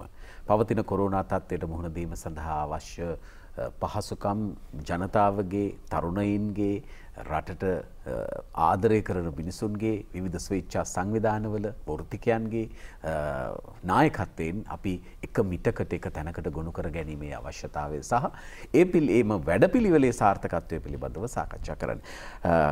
මම කැමති මේ වටේදී අපේ සභාපතිතුමාගේ පැත්තට යොමු වෙන ලංකා විදුලි බල මණ්ඩලයේ සභාපතිතුමානේ ඔබතුමා ඉංජිනේරුවරයෙක් හැටියට දැන් සමහර වෙලාවට මතයක් යනවා රටේ මේ වෙලාවේ මේ ව්‍යසනයට මුහුණ දෙමු ඒකට සියලු කටයුතු කරමු සංවර්ධනය දැන් මොකටද අධිවේගී මාර්ග මොකටද මේ ව්‍යාපෘති වගේ එකක් ඔබතුමාට දැනෙන්නේ කොහොමද ඒක? ඇත්තටම මේ ඔක්කොම ඔය කතා කියන්නේ අර මං ඉස්සල්ලා කිව්වා වගේ සමහර දේවල් තමුන්ගේ බුද්ධි මට්ටමින් හරි තමුන්ට පේන අර ටෙලිවිෂන් එකේ දිහා බලලා එහෙම නැත්නම් Facebook එක බලලා දිහා බලන පුද්ගලයෝ තමයි කියන්නේ. මම දැක්කා ඊයේ හරි පෙරේද හරි මට SMS එකක් කියලා තිබ්බා මේ සෞඛ්‍ය අංශේ මම මේකට පොඩ්ඩක් සම්බන්ධ කරන්නම්. මේ දොස්තරවරු කරන වැඩේ අය ඉංජිනේරුවරු කරන්න යන්නේ කියලා. දැන් අපි මේ ස්වේච්ඡාවෙන් කරනකොට ඒ වගේ දැන් ඒ පුද්ගලයෝ දන්නේ මේකෙන් වෙන බෙනිෆිට් එක. ඒ වගේම පුද්ගලයෝ තමයි මේ රට ලොක්ඩවුන් කරන්න කියලා කියන්නේ. ඔබතුමා ගත්තොත් එහෙම උදාහරණයක් ඇටියට අපි උමාවේ ප්‍රොජෙක්ට් එක ගමුකෝ. උමාවේ ප්‍රොජෙක්ට් එක ඒ දවසක අවුරුද්දකට හදනවා 1 මිලියන 300ක්. ඔය 1 මිලියන 300ක් කියන්නේ ඕක හැදුන්නේ නැත්නම් ඕක ඩීසල් වලින් ගන්න ඕනේ. රුපියල් 30න් වැඩි කරන්න ඕනේ ඩීසල් වලින් ගන්න ඕනේ. ඒතකොට මිලියන 300 වැඩි කිරීම 30 කියන්නේ මිලියන 9000ක්. බිලියන 9ක්. 365න් බෙදපුවම දවසකට මිලියන 25ක්. කෝටි 2.5ක් පාඩුයි එක දවසක් ওই ව්‍යාපෘතිය පාඩුවීම. එතකොට මේවා කවදාවත් නවත්තන්න බෑ. බ්‍රෝඩ්ලන්ඩ් ව්‍යාපෘතිය මිලියන 10ක් විතර පාඩුයි. එහෙම නැත්නම් මොරගොල්ල ව්‍යාපෘතිය මිලියන 10ක් විතර පාඩුයි. ඉස්සල්ලා තිබ්බ මන්නාරම් ව්‍යාපෘතිය මිලියන 25ක් විතර පාඩුයි එක දවසක්. ඒකින්ද ඇත්තටම ගිය අවුරුද්දේ මේ කොරෝනා රැල්ල එනකොට මම මේ කාරණේ මම කියන්න SMS එකක් දැම්මා බැසිල් ඇමතුමාට. එතුමා අවුරුද්ද ඉවරච්ච ගමන් මීටින් එකක් කරා මේ ව්‍යාපෘති ඔක්කොම පටන් ගන්න කිව්වා. ඒකත් එක්ක තමයි අපිට පුළුවන් වුණේ මන්නාරම් ව්‍යාපෘතිය ගිය අවුරුද්ද ඉවර කරන්න. බ්‍රෝඩ්ලන්ඩ් ව්‍යාපෘතිය මේ අවුරුද්ද ඉවර කරන්න. ඉතින් මේ වගේ අතිවිශාල මුදල් ප්‍රමාණයක් ඉතුරු වෙනවා. ඒ වගේම ওই මහා මාර්ග ටික ගත්තාම මේවා ණය වලට අරන් තියෙන්නේ. ඉතින් මේ ණය ගත්ත එකේ කමිට්මන්ට් ෆී එක. එහෙම නැත්නම් අපි මේකේ පොලිය ඒ ටික ගෙවනවා. ඒ වගේම මේවා නොවෙනකොට අපි ඩීසල් හරි මොන හරි පුච්චලා මහා මාර්ග වල යන කාලය ගන්නකො කොච්චර නාස්ති වෙනවද? ඒ වගේම ඒ වගේ සේවයේ ඉදිරිය ඉන්න සමාගම් ටික මේ සමාගම් මේ ගාන කොහෙන්වත් හම්බෙන්නේ නැහනේ. ඒතර ඒ වගේ වැඩ කරන සේවක පිරිස. ඉතින් මේක ලොකු බලපෑමක් තියෙනවා මේ වෙලාවේ සම්පූර්ණ ලොක්ඩවුන් එකකට එන එක. ඒකින්ද තමයි සෞඛ්‍ය ආරක්ෂිතව මේ දැන් ගන්නකො පාරේ මිනිස්සු නැති වුණාට සයිට් වල බ්‍රෝඩ්ලන්ඩ් ගත්තොත් වැඩ යනවා. ක්වොරන්ටයින් සයිට් එකේ. එහෙම නැත්නම් ප්‍රොඩක්ෂන් ප්ලාන්ට් වල. දැන් මේ එක්ස්පෝර්ට් මාකට් එකට දෙන අපි මොනවාද ගාමන්ට් ඉන්ඩස්ට්‍රි එක ගත්තොත් අපිට ලොකු ඉන්කම් එකක් එනවා ලොකු ප්‍රමාණයක් වැඩ කරනවා. එතකොට මේ වගේ දේවල් අත්‍යවශ්‍ය සේවා වගේම නිෂ්පාදන කාර්යය එහෙම නැත්නම් අපේ ඉදිකිරීම් කර්මාන්තය නොකරොත් එහෙම රටට වෙන හානිය ඉතා විශාලයි. ඒ කියන්නේ මේක බලපෑමට අපි ප්‍රිවෙන්ටිව් ඇක්ෂන් ටික ගන්න ඕනේ. අපේ සෞඛ්‍ය ආරක්ෂිතකම වේද ගන්න ඕනේ. ඒ වගේම පහසුකම් ටික සලකනවා. වගේම රට සාමාන්‍ය පරිදි දීවේ නැත්නම් ඊට පස්සේ රට ඊළඟ පියවරේ මීට වඩා හානියක් වෙනවා අපිට බඩගින්නෙන්න වෙනවා. ඒකින්ද මේ කාරණේ අපේ මහජනතාවත් තේරුම් ගන්න ඕනේ. මේක මහජනතාව හොඳට දන්නවා. මොකද අර ඉස්සෙල්ලා අපේ ඩිවිෂානක ඇමතුමා කිව්වා වගේ එහෙම නැත්නම් මහජන නියෝජිතය හැටියට ඔබලාට දන්නවා ඇති මේ දවසක් වැඩ කරේ නැත්නම් ඊළඟ දවසේ ජීවත් වෙන්න බැරි පිරිස අතිවිශාල ප්‍රමාණයක් අපේ රටේ ඉන්නවා. මේක මේ අර සල්ලි තියෙන හරි තමුන්ගේ දෙමව්පියන්ගේ සල්ලි වලින් ඉගෙන ගන්න හරි එහෙම ඉන්න පිරිස Facebook එකේ ගියාට අපේ රටේ බහුතරයක් දුප්පත්. අපි ඒ කාරණේ පිළිගන්න ඕනේ. එතකොට ඒ පිරිසට අස්සා කරන්න කෘෂිකර්මය එහෙම නැත්නම් තමුන්ගේ එදිනෙදා කටයුතු මොන හරි ආදායමක් වෙන දෙයක් නොකර ගෙදර ඉන්න කියලා මේ හැමදාම රුපියල් 5000 මාසෙට දීලා මේ කටයුත්ත කරන්න බෑ. ඒකින්ද අනිවාර්යයෙන් සැලසුම් සහගතව සෞඛ්‍ය ආරක්ෂිත ක්‍රම ආරක්ෂා කරන ගමන් අපි අපේ නිෂ්පාදන ක්‍රියාවලියට හවුල් විය යුතුමයි. එහෙම නැති වුණොත් ආර්ථිකය කඩා වැටෙනවා. වගේම අපි පෞද්ගලිකව ඊට වඩා ලොකු හානියක් මේ කොරෝනා වලින් වෙනවට වැඩිය ලොකු හානියක් අපේ රටට වෙනවා. ඒක පැහැදිලි. ඒ කාරණේ තේරුම් ගත්තේ හින්දා තමයි රජය මේක මේ නැත්නම් මේ දොස් කියනවා මේක හැම දෙයකටම කියනවා මැයි මේ ලොක්ඩවුන් කරන්න. ඊට පස්සේ ලොක්ඩවුන් කරාට පස්සේ කියනවා ඒ ලොක්ඩවුන් කරේ කියලා. ඉතින් මේ එහෙම කියන පුද්ගලයන්ගේ අදහස් වලින් නෙමෙයි මේක ගන්න ඕනේ. මේක හරි දත්ත ටික බලන්න ඕනේ. හරි පුද්ගලයන්ගෙන් අහන්න ඕනේ. අපි උදාහරණයක් විදිහට මම දැක්ක මේ ඇඳන් හදන ව්‍යාපෘතියේ පළවෙනි Facebook page එක නාමල් ලැමතුමා දානකොට මොන තරම් දොස් කියලා තිබ්බද? දකින්න දෙන්නේ නේද? ඒතකොට මේ Facebook වල ගහන කට්ටිය ඇත්තටම මේ එකක් හිතලා ගහන කට්ටියක් ඉන්නවා. තව පිරිසක් නොදන්නකමට ගහන පිරිසක් ඉන්නවා. තව පිරිසක් මේක මේ සල්ලි පිට ඇත්තටම මේ හැම වෙලේම මේ දේවල් කරන්නේ මේ අවස්ථාවේ මේ රට ඇතුලෙන් විතරක් කෙන එකක් නෙවෙයි. ජාතික ආණ්ඩුවක් රටක නායකයෙක් හොඳට පිළිවෙට වැඩ කරනකොට එහෙම නැත්නම් මේකේ ඉන්න අන්තවාදී කණ්ඩායම් මේවට වියදම් කරනවා. ඒ වියදම් කරන කට්ටියගේ අස්වලින් අපි මේක දකින්න හොඳ නැහැ. අපි දකින්න ඕනේ දත්ත දිහා බලලා අපේ ඔළුව පාවිච්චි කරලා එහෙම නැත්නම් අපි හිතන්නකෝ පාර යන මිනිස්සෙක්ගෙන් බෙහෙත් ගන්න බෑනේ. පාර යන මිනිස්සයා නිකන් එයා දොස්තර කෙනෙකුට හොඳයි එහෙම නැත්නම් නිකන් මිනිස්සෙක් නෑ. ඒ වැඩේ කරන්න බෑ. හැබැයි කරන්න පුළුවන් මිනිස්සුන්ගෙන් මේක අහන්න ඕනේ. එතකොට ඔය Facebook වල ගහන ගොඩාක් කට්ටිය ඕකට කාලනාස්ති කරන මිනිස්සුන්ට වැඩ බෑ. එහෙම නැත්නම් තමුගේ කාලේ නිකන් තියෙනවා. ඒකින්ද අපි නම් Facebook එකේ දැන් බලන්නේ අර නිකන් මේ පොඩි විනෝදයට වගේ බලනවා. එහෙම නැත්නම් දැන් ප්‍රවෘත්ති වල ගත්තාමත් ඒ තියෙන ප්‍රවෘත්ති මාධ්‍ය ලොකු කාර්යභාරයක් කරාට මේ අර සෝඩා බෝතල් ගැඩුවා වගේ දීර්ඝ කාල නෙමෙයි. ඒ වුණාට අපි මේ රටක් හරි ජාතියක් හැටියට යනවනම් උදාහරණයක් විදිහට චීනය ගන්නකො. චීනය කියනවා ප්‍රතිපත්ති තුනක් කතා කරනවා. එකක් තමයි පළවෙනි එක රට, දෙවෙනි එක ජාතිය, පක්ෂය. ඒ පිළිවෙල තුල බලන්න ඒ රට කොහොමද ගොඩ ආවේ කියලා. 80 වෙනකොටත් ඉන්දියාවටත් වැඩිය දුප්පත්. එහෙම නැත්නම් 1948 වෙනකොට ඒක පුද්ගල ජාතිවාදී ලංකාව දෙක තිබ්බේ ජපානයට පස්සේ. අපි අද කොහෙද ඉන්නේ? චීනය කොහෙද ඉන්නේ? කොරියාව කොහෙද ඉන්නේ? අපි කොහෙද ඉන්නේ? එහෙම නැත්නම් සිංගප්පූරු අපිට වඩා දුප්පත් රටවල්. ඒ ගියේ අර ප්‍රධාන සැලැස්මට මූලිකත්වය දෙනවා මිසක් මේක එක්කනයි කතා අහලා මේ කටයුතු නෙමෙයි කරේ. ඒක ගරු ජනාධිපතිතුමා ඉතාමත් හොඳින් කරනවා. ජනාධිපතිතුමා සමහරලාට මිනිස්සු මේ කරන කාර්යභාරය එතුමා හොරගම් කරන්නේ නැහැ. දවසට පැය 16ක් වැඩ කරනවා. ප්‍රතිපත්තිමේ තීරණ හරියට ගන්නවා. මෙහෙම නායකයෝ බොහොම අඩුයි මේ එතකොට ඒක එතුමා කරන කාර්යභාරය බලන්න ඕනේ එතුමා ගන්න ප්‍රතිපත්තිමේ තීරණ වලින් යන ඉෆෙක්ට් එක. එහෙම නැතුව මේ Facebook වලින් එතුමා දිහා බලලා කියන කටයුත්ත නෙවෙයි. එතකොට එහෙම නැත්නම් ගරු බැසිල් රාජපක්ෂ මහත්මයා ගන්න ලංකාවේ ඉන්න දක්ෂම සංවිධායකතුමා. එතුමාට කොච්චර දොස් කිව්වද? ඒක එහෙම දෙයක්ත් තියෙනවා මේකේ. වැඩ කරන මිනිස්සුන්ටයි ගහන්නේ.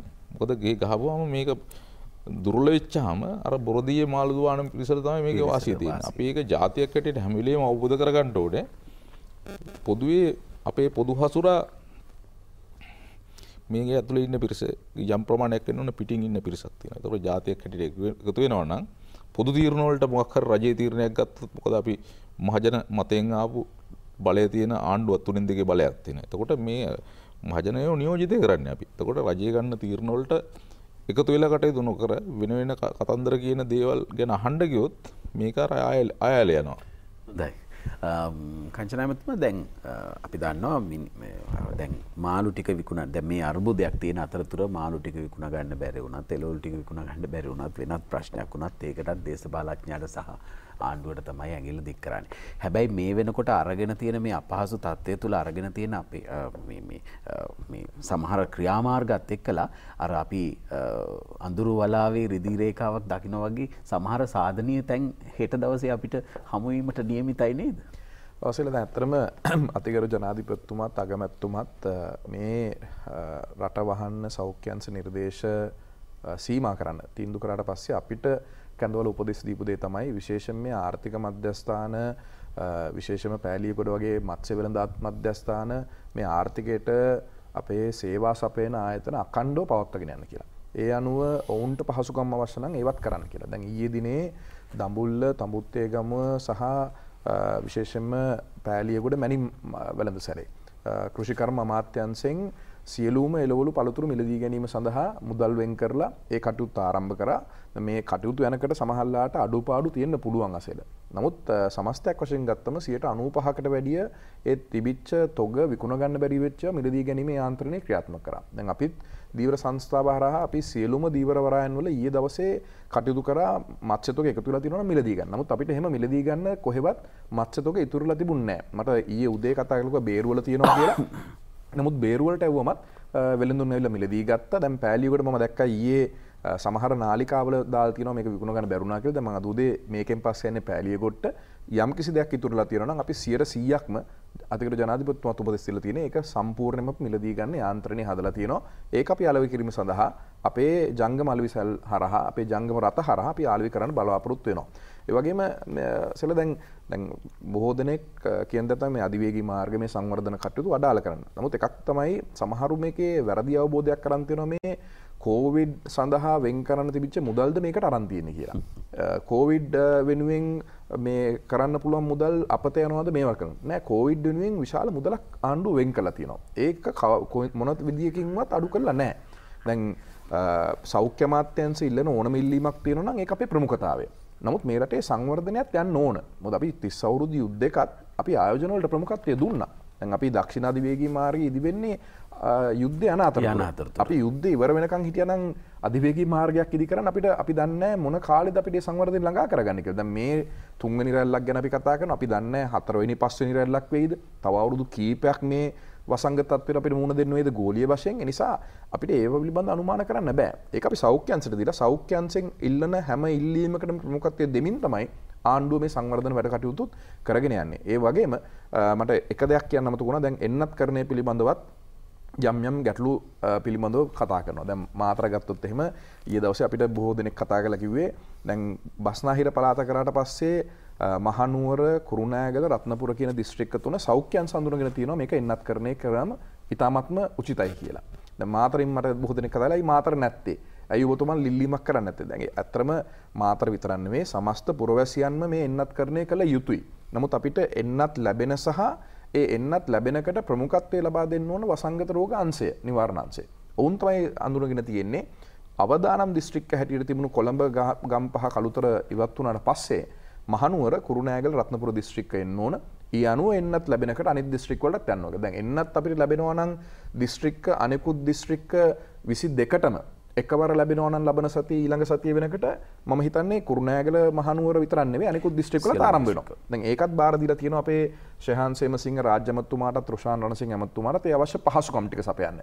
එන්නත් කිරීම පිළිබඳව තීන්දුව ගන්නේ ජනාධිපතිතුමාවත් රජයේවත් අපි නෙමෙයි තීන්දුව කරන්නේ මෙන්න මේ අහවල් තැන කරන්න ඕන කියලා. ඒක රෝග නිවාරණ අංශයක් තියෙනවා මේ රටේ වසංගත රෝග නිවාරණ අංශය. ඔවුන් තමයි තීන්දුව කරන්නේ මෙන්න මේ තැන්වල. සමහරට ලොක්ඩවුන් වෙච්ච තැන් වෙන්න පුළුවන්. දැන් සමහරට මේ අනාතරතුරේ මාතර දිස්ත්‍රික්කයේ දැන් වහලා තියෙන උයන්වත්ත කියන ප්‍රදේශය. ඒක සමහරට තෝරගන්න පුළුවන් එන්නත් කරොත් එහෙම මේකෙන් අපිට එන්න පුළුවන් කියලා. ඒ නිසා කිසිවෙක් බිය විය යුතු නැහැ. ලෝකයේ අනෙකුත් රාජ්‍ය වගේම අපිත් එන්නත් කරන වැඩ පිළිවෙලේ අපිත් විශාල ගමනක් ඉස්සරහට ගිහිල්ලා තියෙනවා. 100% කිසිම රාජ්‍යයක් තවමත් ඒක කටයුතු කරලා නැහැ. අපිට මේවා දේශ සීමා වසාගෙන හිටියනම් සමහරලාට අපිට මේට වැඩිය පාලනය කරගන්න තිබුණා. නමුත් අපි දැක්කා පහුගිය කාලේ අපිට විශාල පීඩනයක් ආවා පිටරට ඉන්න ශ්‍රමිකයන්ගෙන් පවා. මේ ඇයි ලංකාවට ගෙන්න ගන්න නැත්තේ කියලා. දැන් සමහරු කිව්වා ගෙන්න ගන්නේ නැත්තේ ඇයි කියලා චෝදනා කරා. ගෙන්න ගන්නකටයි මේ ගෙන්න ගන්න කියලා ඇහුවා. දවම දකින්න නැති සමහර මාධ්‍ය නාලිකාවල දඹුල්ලේ ඊයේ ගිහලා කතා කරපු සමහර දේශපාලන නායකයන් මීට සති දෙකකට ඉස්සෙල්ලා ඇහුවේ රට වහන්න නැත්තේ කියලා. දැන් රට වහනකට උන් අහනවා ඇයි මේ දඹුල්ල ආර්ථික මධ්‍යස්ථාන වගේ තැන්වල මේක වැඩපිළිවෙල කරගෙන යන්න මේ වහලා තියෙන්නේ කියලා. ඉතින් මේ වගේ චෝදනා එල්ල කිරීම පහසුයි. නමුත් රජයේ හැටියට අපි සම්පූර්ණ මැදිහත් වෙලා තියෙනවා. ඒ වගේම අපි තව රෝහල් දෙකකට අපි පහසුකම් එකතු කරා. එකක් අපේක්ෂා රෝහල ඊයේ දවසේ. ඊයේ දවසේ අඳන් 100ක් එකතු කරා. පිළිකා රෝගීන් විශේෂයෙන්ම කොවිඩ් තත්ත්වයට පත් වෙනවා නම් ඔවුන්ට පහසුකම් සැපීම සඳහා ඇඳන් 100ක් ඊයේ දවසේ එකතු වුණා. ඒ වගේම නාමල් රාජපක්ෂ මහත්මයා සුගතදාස ක්‍රීඩා සංකීර්ණ කේන්ද්‍ර කරගෙන වෙනමම තව ඇඳන් 150ක මධ්‍යස්ථානයක් හදලා තිනවා. යම්කිසි ක්‍රීඩකයෙක් අපේ ජාතික සංචිතවල ඉන්න ඔලිම්පික් තරඟවල කරන මේ සංචිතවල ඉන්න ක්‍රීඩකයන් සඳහා වෙනම 150ක වාට් සංකීර්ණයක් ඉදිරි කරලා තිනවා. අපි ජනතා ඉල්ලීමක් කරනවා මේ දින දෙකේ අපි ආණ්ඩුව හැටියට අපි උපරිම කැපවීම කරනවා අපිට කරන්න පුළුවන්. කොහේ හරි තැනක තියෙනවා නම් මත්ස්‍ය තොග විකුණ ගන්න බැරි, එළවලු තොග විකුණ ගන්න බැරි. ඒ වෙනුවෙන් පූර්ණ වශයෙන්ම ආණ්ඩුව මැදිහත් වෙලා තියෙනවා. අපි දිස්ත්‍රික් ලේකම්වරුන්ගේ සහ ප්‍රාදේශීය ලේකම්වරුන්ගේ දුරකථන පවා දාලා තියෙනවා යම් පහසුතාවයක් පත් වෙන තැනක ඍජුව කතා කරන්න අපි ඒ සඳහා මැදිහත් වීම කරනවා. අපිත් එක්ක මේ කතා බහට තරුණ අමාත්‍යවරු දෙදෙනෙක් එකතු වෙලා ඉන්නවා. දැන් චානක ඇමතුමා මේ අර්බුදය පැත්තෙන් අර මානසික හිරවීම හතින් ගත්තත් සමහර වෙලාවට රැකියා පිළිබඳ ප්‍රශ්නය ගත්තත් ඉගෙන ගැනීම පිළිබඳ ප්‍රශ්නය ගත්තත් මේ සියලු දේවල් හරහා තරුණ කණ්ඩායම ලොකු හිරවීමක ඉන්නවා. හැබැයි මේකෙන් ගොඩ එන්නත් වැඩියෙන්ම වැඩ කළ යුත්තේ තරුණ කණ්ඩායම් කියලා මගේත් පෞද්ගලික අදහස. ඔබතුමාට දැනෙන්නේ කොහොමද මේ වෙලාවේ තරුණයාගේ භූමිකාව මොකක් විය යුතුද? මං හිතන්නේ මේ වෙලාවේ වැඩිම වගකීම තියන්නේ තරුණ තරුණියන්ට. එක පැත්තකින් කොරෝනා මර්ධන ක්‍රියාවලියට ඔවුන්ගේ දායකත්වය අවශ්‍යයි. ඒක ඇඳක් හදන්නම නොවෙන්න පුළුවන්. මොකද මේකට ඇඳන් හදනකොට අපි ඇඳන් 10000ක් හදනකොට ඒකට වෙනම කණ්ඩායමක් එකතු වෙනවා. ඒ වගේම තරුණ තරුණියන්ට තව තමන්ගේ වගකීමක් තමයි රට සමාජයේ දැනුවත් කිරීම. මේ දැනුවත් කිරීම තමයි ප්‍රධානම කාරණයක් වෙනවා මේ වෙලාවේ.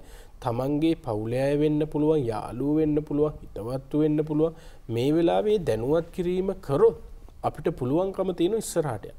ඒ වගේම මේ ආණ්ඩුව ගෙනියන කාර්යභාරයේ ඇත්ත නැත්ත හරි ඇහින් බලන්න වගකීම තියෙන මේ තරුණ තරුණියන්. මොකද ලෝකයේ ගැන හොඳටම දන්න කණ්ඩායම තමයි මේ කණ්ඩායම. මොකද්ද මේක ලෝක අර්බුදයක් කියන්නේ මොකද්ද? ලෝක ආර්ථික අර්බුදයක් කියන්නේ මොකද්ද? ඒ වගේම ලෝකයේ මේ වෛරල් පැන්ඩමික් මේ මොකද්ද කියන එක හොඳටම හඳුනගන්න පුළුවන් කණ්ඩායම තමයි මේ කණ්ඩායම. ඒ කණ්ඩායමට තමයි හැකියාව තියෙන්නේ මේක රටේ සමාජගත කරලා ඒ රට කොහොමද මේකට මුහුණ දෙන එකට සහයෝගය ලබා දෙන්නේ. ඒ පැත්ත වගේම අනිත් පැත්තෙන් තමන්ගේ අධ්‍යාපනය මේ වෙලාවේ තාමත් අසීරු කාරණයක් වෙලා තියෙනවා. ලේසි නෑ. පාසල් වහනවා සමහර වෙලාවට, පාසල් අරිනවා, ආපහු එක්සෑම් පිළිබඳ ගැටලු කාරණා තියෙනවා. මේ හින්දා ඒ කණ්ඩායමට තමන්ට ලැබෙන පත්තරේද පොතද ඉන්ටර්නෙට් එකද සමහර අයට ඉන්ටර්නෙට් නැති වෙන්න පුළුවන්. මේවා භාවිතා කරලා පුළුවන් තරම් තමන්ගේ පුළුවන් තරම් අධ්‍යාපනයේ තමන්ට ලැබෙන දැනුම වැඩි කර ගැනීම ක්‍රමවේදය එතුමන්ලා පාවිච්චි කරන්න වෙනවා. ඒක ලේසි නෑ මේ වෙලාවේ අපි දන්නවා. හැබැයි කළ යුතුයි. ඒ වගේම මේ සංවර්ධනයට දායකත්වය ලබා දෙන්න ඕන. මොකද මේ සංවර්ධනයේ නැත්තම් යම්කිසි තැනක අපි කොරෝනා 100%ක් මර්ධනය කරපු දවසට කොහොමද රැකියාව අවස්ථා බිහි වෙන්නේ? මොකද හයිවේ එකක් හදනවා කියන්නේ සමහරවිට එක දවසට මිලියන 100ක ආදායම ජාතික ආර්ථිකයට එකතු වෙනවා. විශාල රැකියා ප්‍රමාණයක් බිහි වෙනවා. මේව නැවතුණොත් යම්කිසි දවසක උපාධිධාරීන් ටික එළියට එනකොට කොයි ඒගොල්ලන්ට රැකියාව? සාමාන්‍ය පෙළ උසස් පෙළ පාස් වෙලා එළියට එනකොට කෝ රැකියාව?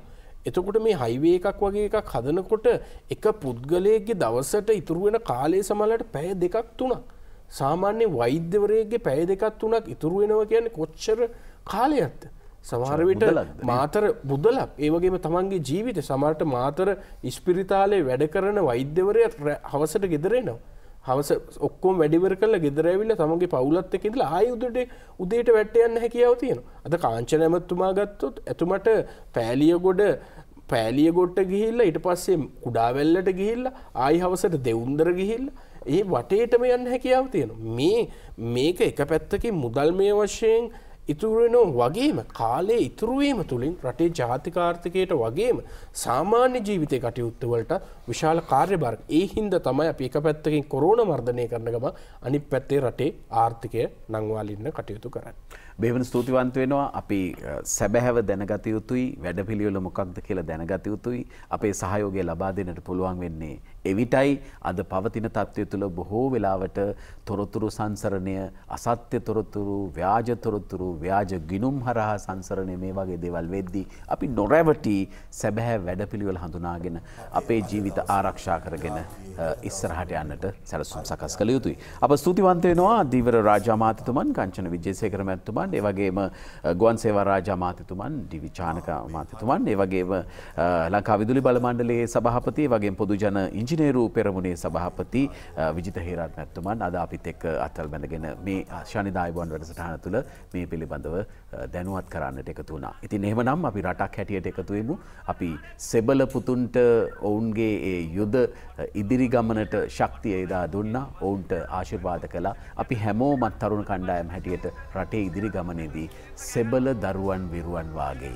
අපි එකතුවෙමු එක මිටකටේමු අවශ්‍යතාවය හඳුනාගමු ජීවිතවලට හුස්ම දෙමු පණ දෙමු ඉස්සරහට යමු. අයිබෝන් වාසනාවන්ත.